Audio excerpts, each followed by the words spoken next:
Hi friends, welcome to Healthy Cooking Channel. இந்த வீடியோல நம்ம இன்னைக்கு சுவையான முள்ளங்கி பொரியல் எப்படி செய்யலாம்னு பார்க்கலாம். ரொம்ப ஈஸியான ரெசிபி. வாங்க எப்படி செய்யலாம்னு பார்க்கலாம். ஃபர்ஸ்ட் கடாயில 1 டேபிள்ஸ்பூன் அளவுக்கு எண்ணெய் விட்டுக்கோங்க. எண்ணெய் சூடானதுக்கு அப்புறமா 1/4 டீஸ்பூன் கடுகு வெடித்ததுக்கு அப்புறமா 1 டேபிள்ஸ்பூன் கடலைப்பருப்பு. கூடவே 1 டேபிள்ஸ்பூன் உளுத்தம்பருப்பு. பருப்பு ரெண்டும் கொஞ்சம் நல்லா வறுபடணும்.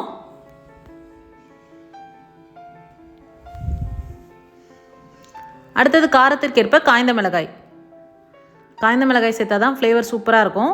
5 மிளகாய் இந்த மாதிரி கிள்ளி சேர்த்துக்கோங்க. 2 கொத்து கருவேப்பிலை. மிளகாய் நல்லா செவந்து வரணும். அடுத்ததாக சின்ன வெங்காயம் 1 கைப்பிடி அளவு. சின்ன வெங்காயம் இல்லை அப்படின்னா பெரிய வெங்காயம் சேர்த்துக்கோங்க. வெங்காயம் பாதி நல்லா வதங்கி வந்ததுக்கப்புறமா 1/4 டீஸ்பூன் அளவுக்கு மஞ்சள் தூளோட பச்சை வாசனை போகிற அளவுக்கு வதக்கி எடுத்துக்கோங்க.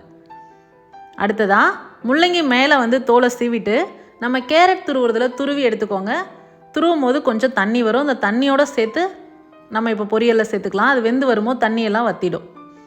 கூடவே 1/4 டீஸ்பூன் அளவுக்கு கல்லுப்பு.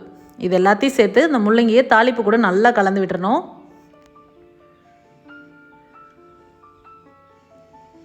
இப்போ பாருங்கள், முள்ளங்கி நல்லா வெந்து வந்திருக்கு. அப்பப்போ இடையில நல்லா கலந்து விடுங்க.